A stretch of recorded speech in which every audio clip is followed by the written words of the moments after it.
जैसा कि दोस्तों प्रीवियस पार्ट में हम फाइबर से जुड़े हुए टॉपिक को डिस्कस कर रहे थे और फर्स्ट पार्ट में हमने जाना कि फाइबर्स होते क्या है, फाइबर्स के कितने टाइप होते हैं और उसके अंतर्गत हमने बास्ट फाइबर के बारे में जाना, उसके जो एग्ज़ाम्पल है जूट और सन हेम्प उनके बारे में जाना।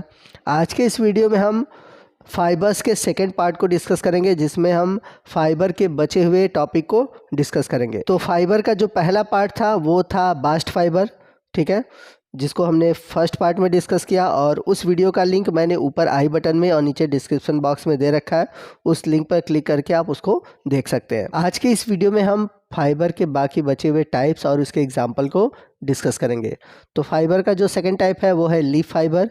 तो जैसा कि नाम से ही क्लियर हो रहा है कि ऐसे फाइबर जो कि लीफ से प्राप्त होते हैं, ठीक है, और ये जो फाइबर होते हैं शॉर्ट होते हैं और जो लीफ के सीट होते हैं, ठीक है, उनसे ये प्राप्त होते हैं। जैसे कि अगर हम बात करें ग्रासेस की और यदि हम इनका कंपेयर करें बास्ट फाइबर से तो बास्ट फाइबर की तुलना में ये सॉफ्ट होते हैं और बहुत ही ज़्यादा फ्लेक्सिबल होते हैं। जैसा कि अगर हम एग्जांपल के रूप में बात करें सीसल फाइबर, सीसल का एक प्लांट होता है जिससे कि सीसल फाइबर बनते हैं, जैसा कि आप इमेज में देख सकते हैं। तो सीसल फाइबर का यूज़ रोप बनाने में, फ्लोर मैट बनाने में इसके रूप में किया जाता है। दूसरा एग्जाम्पल है एबेका। तो ये प्लांट आपको कुछ केले की तरह दिखाई देता है, ठीक है ना, केले का प्लांट जैसा होता है कुछ इसी तरह का होता है और इसका जो फाइबर होता है बहुत ही स्ट्रांग होता है और इसका यूज़ प्रायः रस्सियाँ बनाने में, पेपर बनाने में, टेक्सटाइल बनाने में यूज़ किया जाता है। लीफ फाइबर के बाद अगला जो हमारा फाइबर है वो है सीड फाइबर। तो सीड फाइबर क्या है, नाम से ही क्लियर हो रहा है कि ऐसे फाइबर जो कि सीड से प्राप्त होते हैं उन्हें हम बोलते हैं सीड फाइबर। और जो सबसे पॉपुलर सीड फाइबर है वो है कॉटन। तो आइए हम कॉटन के बारे में जानते हैं। तो कॉटन का बॉटनिकल नेम है गॉसिपियम और इसकी फैमिली है मालवेसी और ये एक प्रकार का सरफेस फाइबर है जो कि सीड के ऊपर पाया जाता है और इसको जनरली लोग कॉटन, कपास या फिर रुई के नाम से जानते हैं। नेक्स्ट हम बात करते हैं इसके डिस्ट्रीब्यूशन की। तो कॉटन की जो ओरिजिन है वो इंडिया में हुई है, इसके बाद चाइना में हुआ। इसका जो कल्टीवेशन है, इसकी यानी खेती जो है रसिया, इंडिया, यूएसए, पाकिस्तान, ब्राज़ील इन सभी जगहों पर होता है। वहीं हम बात करें इंडिया में तो इंडिया में इसकी खेती खासकर गुजरात, कर्नाटका, आंध्र प्रदेश, तमिलनाडु में होता है और भारत में सबसे अधिक जो प्रोडक्शन होता है वो गुजरात में होता है और इंडिया सेकंड लार्जेस्ट प्रोड्यूसर है कॉटन का। वहीं अगर हम बात करें प्लांट की तो जो कॉटन का प्लांट होता है वो एनुअल या फिर कुछ मायने में पेरेनियल श्रब है और ये जनरली ऐसे जगह पर ग्रो करता है जहाँ पर जो रेनफॉल है वो लगभग 75 से 250 सेंटीमीटर की बारिश होती है और इसके लिए जो सुटेबल टेम्परेचर है वो 21 से लेकर 44 डिग्री सेंटीग्रेड है और इसकी हाइट लगभग 1 से लेकर 2 मीटर होती है। वही बात करें इसकी पत्तियों की, इसकी पत्तियाँ जो होती है सिंपल, पैल्मेटली लोब्ड और जनरली स्टिपुलेट होती हैं। फ्लावर जो होता है इसका सोलेटरी होता है यानी कि अकेला ही ग्रो करता है और बाइसेक्सुअल होता है, येलोइश कलर का होता है इसका करोला, ठीक है। वही बात करें हम कॉटन के यूज़ की तो कॉटन बहुत ही यूज़फुल एक प्रकार का फाइबर है क्योंकि इसका यूज़ किया जाता है जनरली टेक्सटाइल इंडस्ट्री में, कपड़ों के निर्माण में, ठीक है, धागे बनाने में, रस्सियाँ बनाने में। इसके अलावा जो कुशन है या फिर पिलो है उसमें भरने में, जो मैट्रेसेस है उसमें जो प्योर कॉटन है उनका यूज़ किया जाता है।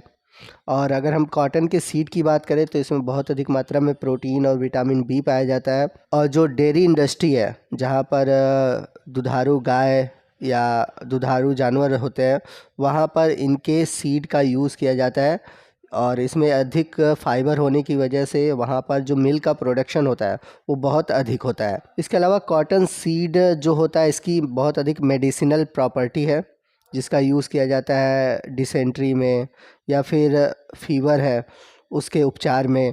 इसके अलावा जो कॉटन का सीड है इससे लो ग्रेड की ऑयल भी तैयार की जाती है जिसका यूज़ किया जाता है एज ए लुब्रिकेंट और सोप इंडस्ट्री में भी इसका यूज़ होता है।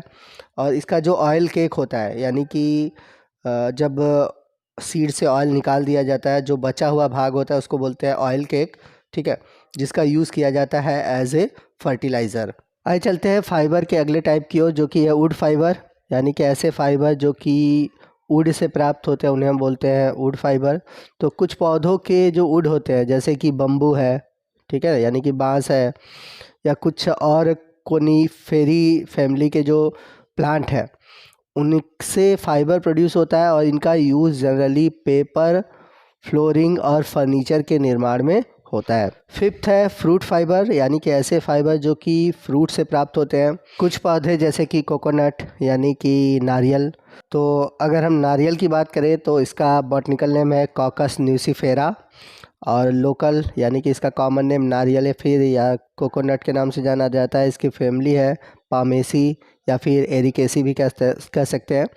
और इसका जो यूज़फुल पार्ट है ये स्टेम है, और साथ ही साथ जो नारियल के ऊपर पाया जाता है जिसे कॉयर बोलते हैं, ठीक है, वो भी यूज़ किया जाता है। तो कोकोनट जो है उसका जो सबसे मेन यूज़फुल फाइबर है वो है कॉयर, ठीक है। यदि हम बात करें इसके पौधे की तो इसका जो पौधा होता है ये एक पाम है, यानी कि ताड़ की तरह लंबा होता है, अनब्रांच्ड होता है। आप सभी ने ज़रूर नारियल के पेड़ कहीं ना कहीं देखे होंगे। और इसका जो फ्लावर होता है वो कवर्ड होता है एक स्पाथ लाइक स्ट्रक्चर से, और इसके इस इन्फ्लोरेसन को हम बोलते हैं स्पैडिक्स। आपने बीएससी थर्ड ईयर में जब इन्फ्लोरेसेंस पढ़ा होगा तो वहाँ पर स्पेशल टाइप ऑफ अगर इन्फ्लोरेसेंस पढ़े होंगे तो वहाँ पर स्पैडिक्स आया होगा, ठीक है ना। तो इसमें जो इन्फ्लोरेसेंस होता है कोकोनट के केस में वो होता है स्पैडिक्स। और आपको बता दें कि जो नारियल का पेड़ होता है वो मोनोसियस होता है, यानी कि इसमें मेल और फीमेल फ्लावर जो होते हैं सेम इन्फ्लोरेसेंस पे पाए जाते हैं। वहीं अगर हम बात करें इसके फ्रूट की तो इसके जो फ्रूट का शेप होता है वो ओवॉइड शेप होता है, और इसके जो फ्रूट का टाइप है वो है ड्रूप। तो इसका जो सबसे बाहरी भाग होता है जो कि थिक होता है उसको बोलते हैं एक्सोकार्प, और जो मिडिल फाइब्रस पार्ट होता है जिससे क्वायर निकलता है जिसको बोलते हैं मीजोकार्प, और जो सबसे इनर लेयर होता है जिसको खाते हैं वो होता है इंडोकार्प। तो इसके अंदर आपको लिक्विड इंडोस्पर्म देखने को मिलता है। यहाँ पर इमेज में आप कोकोनट के कल्टीवेशन को देख सकते हैं, इसकी खेती कैसे की जा रही है। तो इसका जो कल्टीवेशन होता है जनरली कोस्टल रीजन में होता है, यानी कि जो तटीय क्षेत्र होते हैं वहाँ पर होता है, और इंडिया में इसकी बहुत कम खेती होती है, खासकर ये श्रीलंका में सबसे अधिक होता है। यूरोपियन कंट्री और यूएसए ये सबसे लार्जेस्ट प्रोडक्शन करते हैं क्वायर का या फिर क्वायर प्रोडक्ट का। श्रीलंका की अगर देखा जाए जो इकोनॉमिक है वो कहीं ना कहीं क्वायर इंडस्ट्री पर डिपेंड करती है, क्योंकि जो क्वायर से प्रोडक्शन होते हैं वो बहुत अधिक होते हैं। बात करते हैं इसके यूजेस की, तो सबसे ज़्यादा यूज़ जो होता है ड्रिंकिंग पर्पज़ से होता है। वही बात करें हम कोकोनट फाइबर की जिसका यूज़ होता है मैट्रेसेस, रोप, नेट, बैग इन सभी के निर्माण में। और इसका जो कॉयर होता है उसका यूज़ ब्रश बनाने में, डोरमेट बनाने में।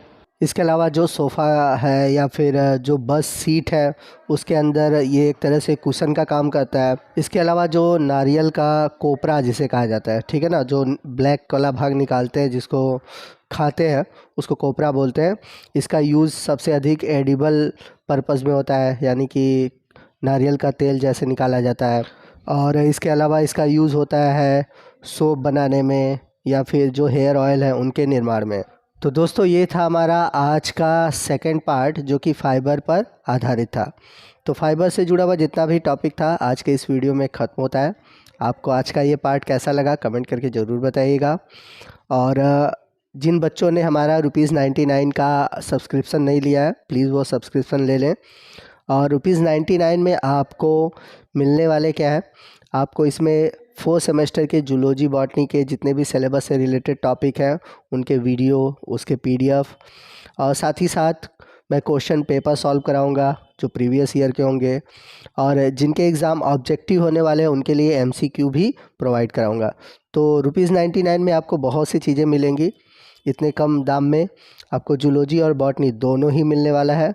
तो आप जल्द से जल्द दिए गए नंबर पर कांटेक्ट करें और हमारा सब्सक्रिप्शन लें।